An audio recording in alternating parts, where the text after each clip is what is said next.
So, itong demo video ko for today is low-carb vegan empanada, pero revised version.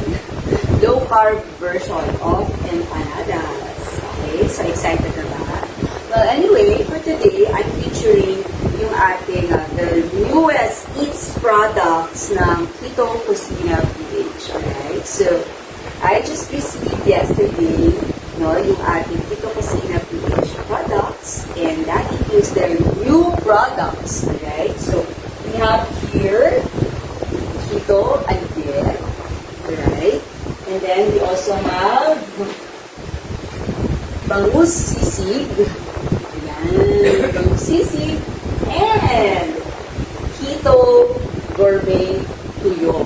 Okay? So for today, we're going to use one of these sa recipe natin that I'm sharing with you today. Alright? So, let's get started kung sino mahilig sa empanadas. Alright? But this one is keto and low-carb version. But for today, yung empanadas natin, kasi I have several versions of the empanadas.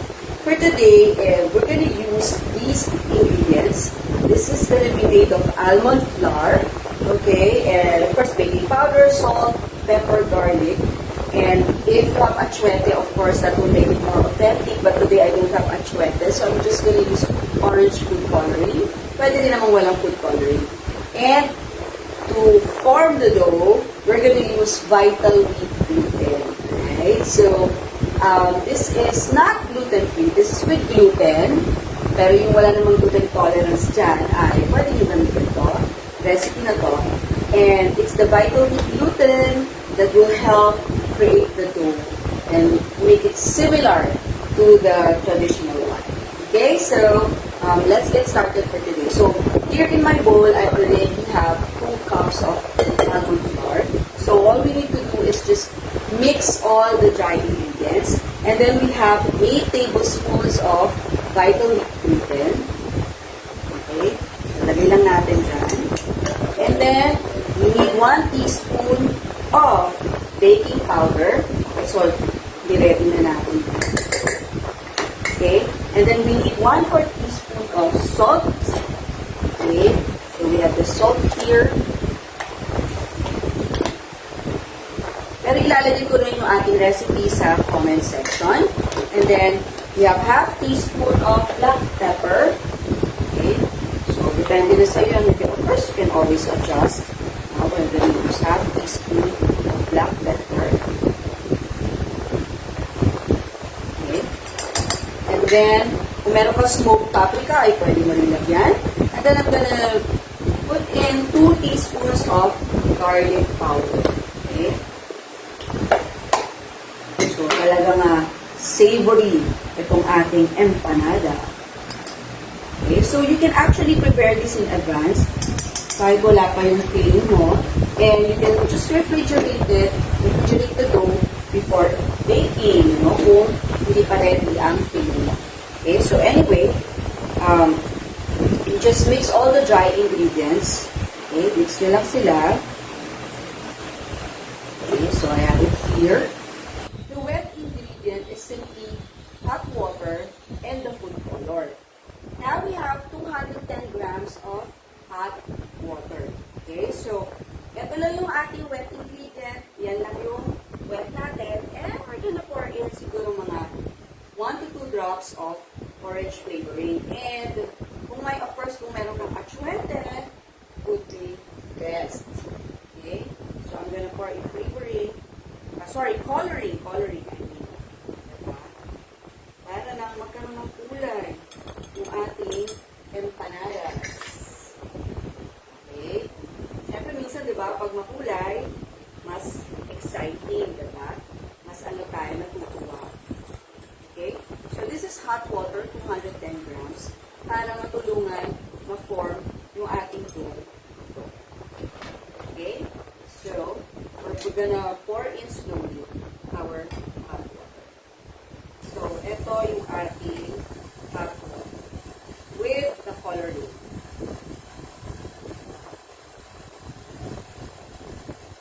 Later, papakita ko sa inyo yung dough mix mo na.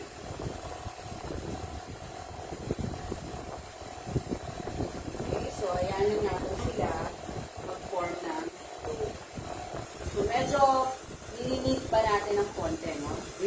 saddle attachment. Pwede rin naman sa kamay, ikaw na yung mag-knit nito hanggang sa mag-stick together into yung glue. Okay? Kasi sa medyo ano na siya, nag-form na siya, nawawala na siya sa side hole natin. Now, ito ang itsura niya.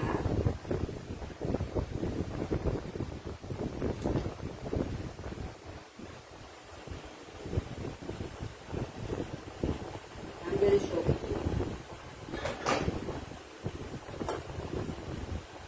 Okay. So, syempre, form muna natin.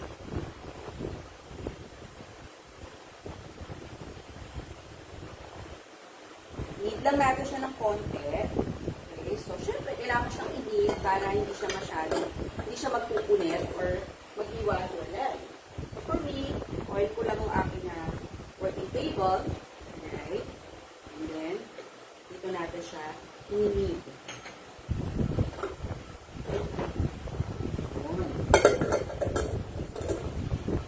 Need lang natin. Wala. Need mo lang siya. Yan. Para talagang will come together. Diba?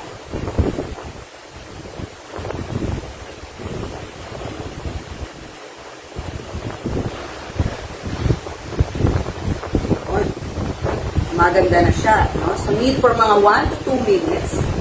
Okay.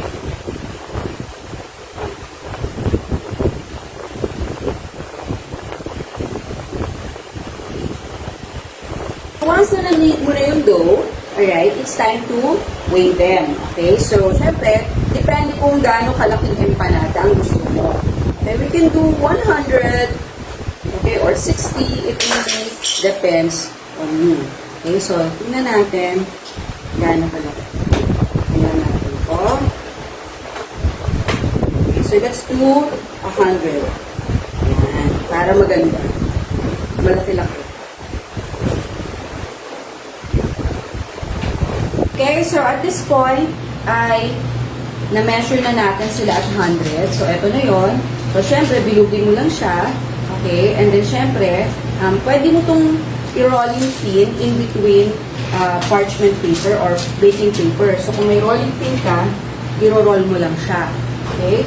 And then, form mo siya ng bilog. Pero at this point, pero magpapakita ko rin. Ngayon, I'm gonna use a pita press. Alright? So, para mas mabilis. Okay, so, tingnan natin. In-oil ko lang siya. And tingnan natin. Hopefully, hindi siya mag-break. At kung gaano kalaki yung ating empanada. Okay, so, alright. Ito na siya. Okay, so, ready na siya para mamaya para sa paglagay ng ating mga filling. Okay, so, later. So, finishing up using this pita press para bumilog ang ating empanada. And somehow, ayan, almost perfect, diba? Mabilis yung trabaho natin kung gagamit tayo ng pita press. At alam mo maganda yung dough kung hindi naman siya madaling mag-tear. Okay, so ibig sabihin, okay yung pagkakamassage or pagkaka-knead natin. Diba? So, form mo lang siya ng bilog and then press mo lang siya sa pita press if you have this. No? Mamaya papakita ko rin how to use naman the rolling pin. Okay, so, there you go. Ayan, so, I'm making at least 1, 2, 3, 4, 5. Ang daming empanadas. Okay. Now, I'll show you naman if using a rolling pin naman. So, pwede tayong gumamit ng rolling pin. Okay. Lagay mo lang siya dito.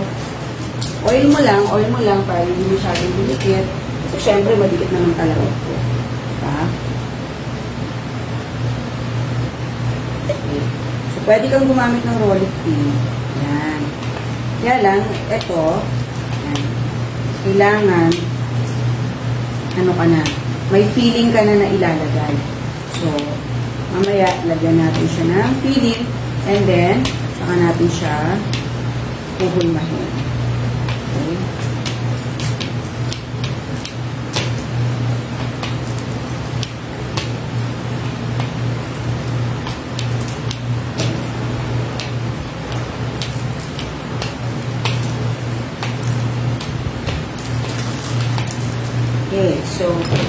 way, pwede naman, lagyan natin ng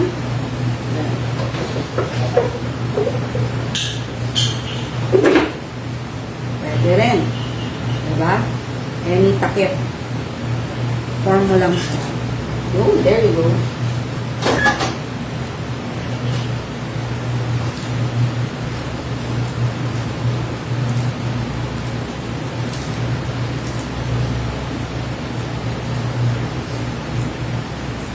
Siyempre, ito pwede mo pa itong gamitin.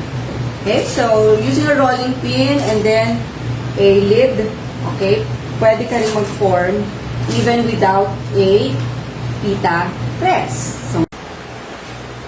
So for today, ang bala ko ilagay sa filling natin is yung Keto Bangus Sisig from Keto Kusina. And of course, we just have a few cabbage and egg. Alright, so itong gagawin natin filling for our empanada. Okay, so we're gonna open this bangus sisig. Keto bangus sisig. Ayan. Okay, so yun. Okay.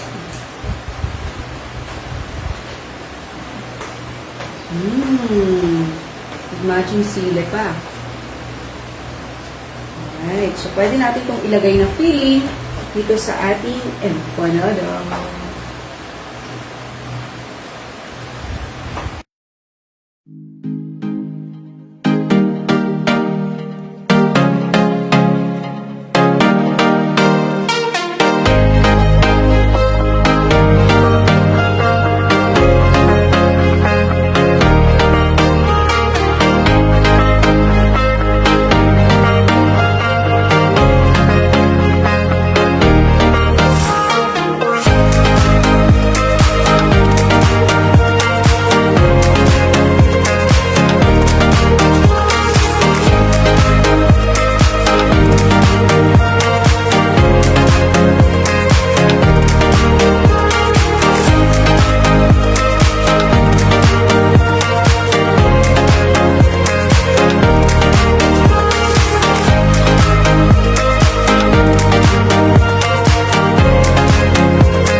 Natapos na natin 5 empanadas. Okay? So, syempre, taste test na natin, diba?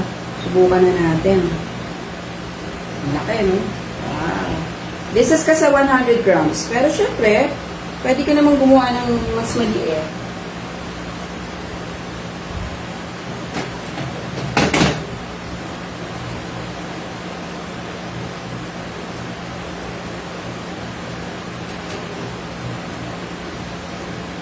Init. Yun o, bangus sisig.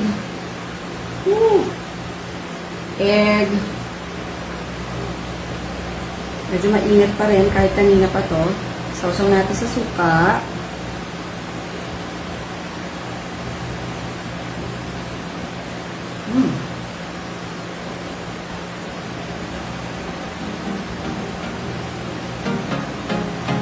Sarap.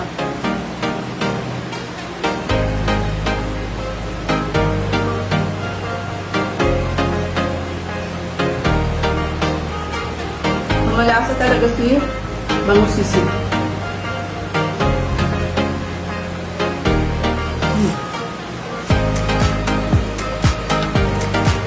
Perfect. So, I hope magawa niyo to. And post niyo lang dito kung nagawa niyo siya. Thank you. Enjoy!